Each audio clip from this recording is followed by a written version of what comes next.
Pio XII ele vai ter esse papel assim, muito importante.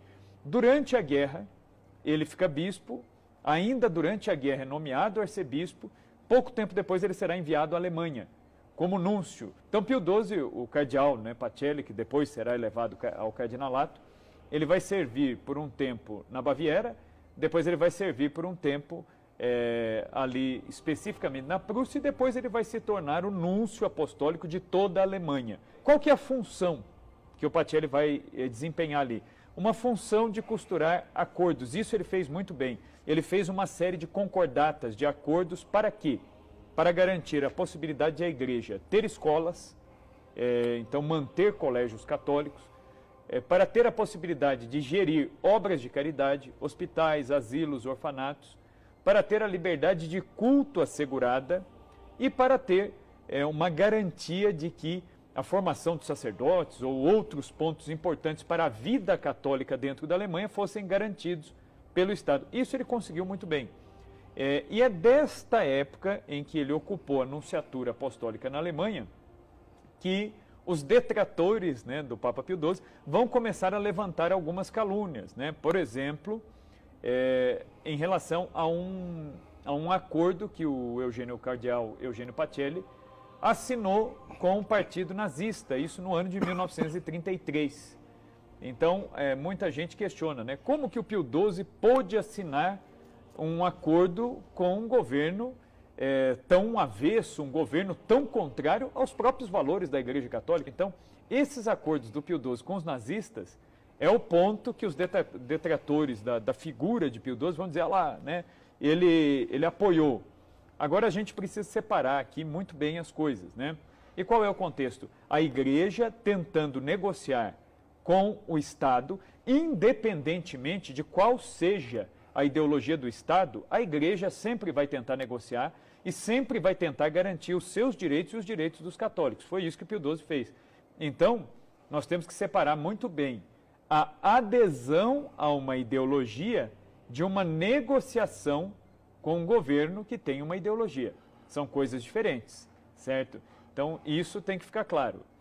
Bom, de 33 a 39, só para ficar claro, para que alguém ainda possa achar que nesse período, o então cardeal Pacelli, né, pudesse ter alguma relação de amizade ou proximidade com o nazismo, só para ficar claro, de 33 a 39, o cardeal Pacelli, né, emitiu 55 protestos de violações contra justamente os nazistas, né, onde ele estava já, inclusive, orientando outros cardeais, inclusive alemães, para somar força com ele nesses protestos, para que, de alguma forma, todos percebessem que ali começava a ter abusos de uma maneira um pouco diferente, né, um pouco mais pesado, que justamente a gente está falando da ascensão do nazismo na Alemanha e ele vendo tudo aquilo de perto.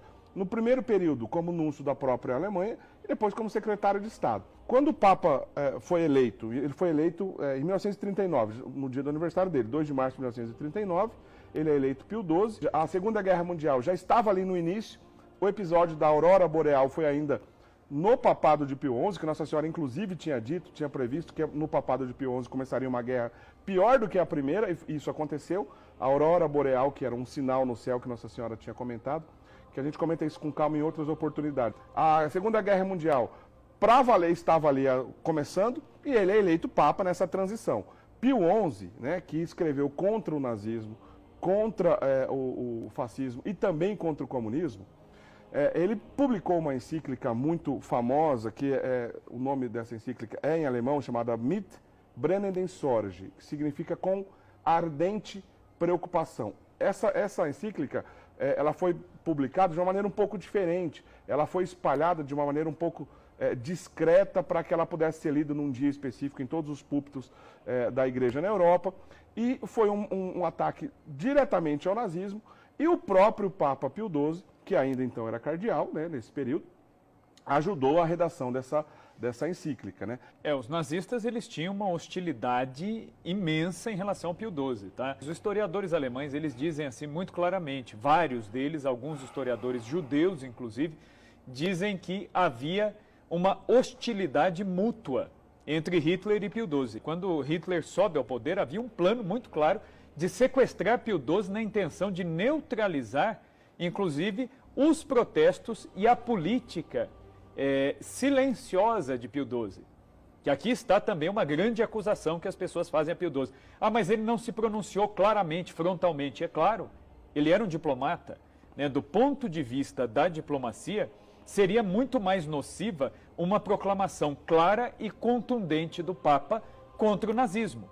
Vou dar um exemplo para vocês. Os bispos da Holanda, a Conferência Episcopal Holandesa, o que eles resolveram fazer?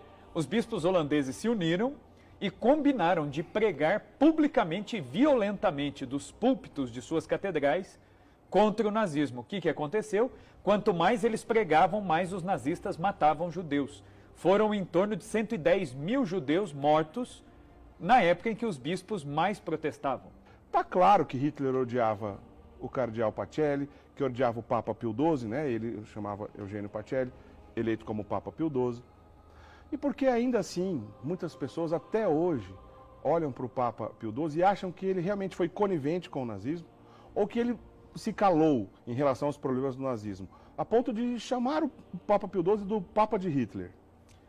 A história, né, ela tem digamos assim, uma probabilidade, né, de ser manipulada de forma ou recortada ou incorreta muito grande. Por quê? Como que se faz a história? A partir da junção de fontes. Agora, eu posso, por exemplo, como historiador, cair no erro involuntário de selecionar fontes insuficientes. Então, eu vou oferecer ao meu leitor, a quem ler a minha pesquisa, uma informação incompleta.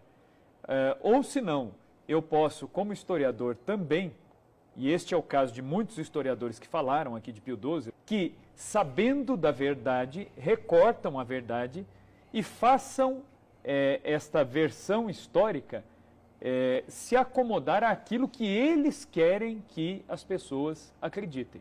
Então, a figura de Pio XII ela foi extremamente difamada, mas hoje em dia ela está sendo reabilitada, inclusive por historiadores judeus. Por quê?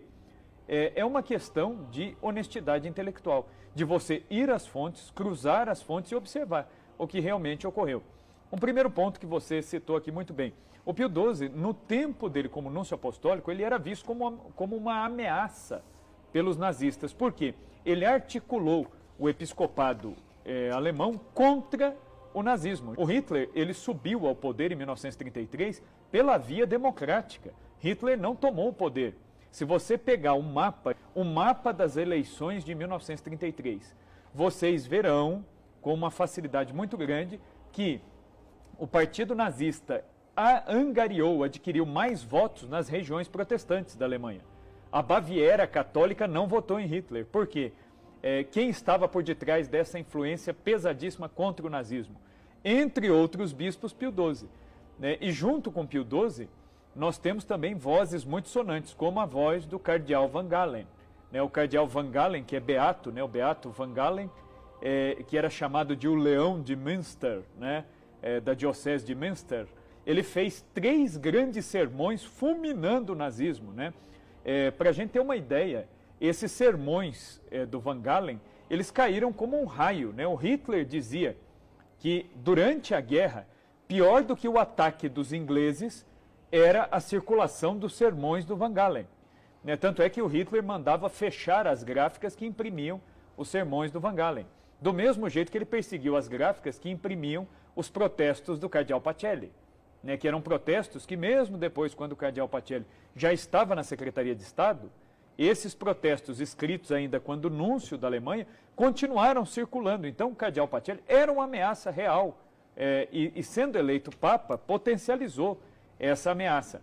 Agora, o que acontece com Pio XII? De onde vem essa difamação toda? Essa difamação nasce no meio soviético. Por quê? Porque o Pio XII, ele atacou o nazismo, ele atacou o fascismo, ele atacou também a Guerra Fria, né? Esse conflito não declarado aí, né, entre os Estados Unidos e a União Soviética. Então, o Pio XII ele angariou contra si vários inimigos, né, que, embora ideologicamente pensassem diferentes, tinham em Pio XII um inimigo comum.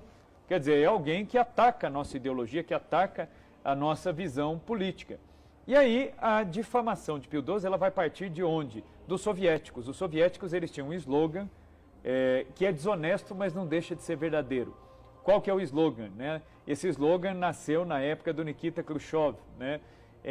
E ele diz o seguinte: os mortos não se defendem. Então vamos difamar Pio XII, porque se nós difamarmos Pio XII, por tabela nós difamamos a igreja e desacreditamos a ação da igreja.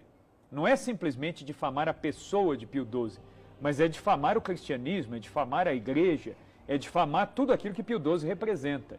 Como os mortos não se defendem, essa difamação ela começa com uma peça teatral escrita por Rolf Rochhuth, né?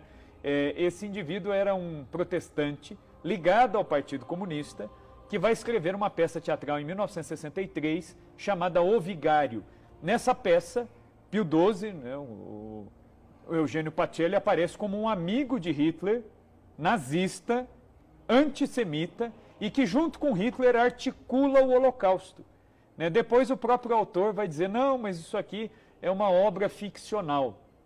Tá, mas até você explicar que isso é uma obra ficcional, esse conteúdo ele já se difundiu, e a calúnia já se difundiu, ainda mais Só um naquela época. Nikita Khrushchev, né, governou, foi o primeiro-ministro da antiga União Soviética na década de 50 e 60. A gente está falando de 1963. Isso. Quer dizer, ali no meio de tudo isso acontecendo, né? Essa peça teatral, então, qual que é o mote dessa peça teatral? Pio XII apoiava o nazismo. Aí eu faço uma pergunta muito simples, né, para a gente analisar. Se Pio XII apoiava o nazismo, por que Hitler, tal como Dan Kurzman documenta no seu livro Conspiração contra o Vaticano, né, falando que o Hitler desejava sequestrar o Papa, então vem a minha pergunta. Se Pio XII apoiava o nazismo, como essa peça teatral diz, por que Hitler queria sequestrar Pio XII? Por que Hitler queria até mesmo matar Pio XII? Aliás, né, é importante que a gente saiba que havia até, o Pio XII era consciente dessa possibilidade de sequestro. Depois, alguns outros historiadores, jornalistas, acusavam Pio XII. Ele não se pronunciou claramente, frontalmente contra os nazistas. É claro, seria suicida, né, seria uma ação suicida de Pio XII se ele fizesse isso. Ele mataria a ação apostólica da igreja, como eu disse no bloco anterior. Então, quer dizer, toda aquela ajuda que a igreja estava conseguindo prestar nos países tomados pelo nazismo, a igreja não conseguiria fazer nada disso. Por quê? Porque a igreja viraria um alvo dos nazistas. Então, Pio XII não se pronuncia de maneira direta, mas ele não deixa de falar. Por exemplo, nas mensagens de Natal de 1941, durante a guerra, e 1942, ainda durante a guerra, ele fala das pessoas que estavam sendo perseguidas injustamente por sua raça e por sua religião. Né? E as pessoas entenderam isso perfeitamente. O The New York Times, por exemplo, no dia seguinte do discurso do Papa, já se levantou num editorial dizendo, né, pelo menos uma voz se levanta contra o nazismo. Então a própria imprensa internacional reconheceu que Pio XII estava falando claramente da perseguição contra os judeus. O Pio XII, pessoalmente, ele ordenou que os conventos, as casas religiosas de Roma, acolhessem os judeus durante a guerra. Por exemplo, houve uma ordem expressa do Papa, essa ordem ela chegou por terceiros. Por quê? Em época de guerra, qualquer correspondência pode ser interceptada.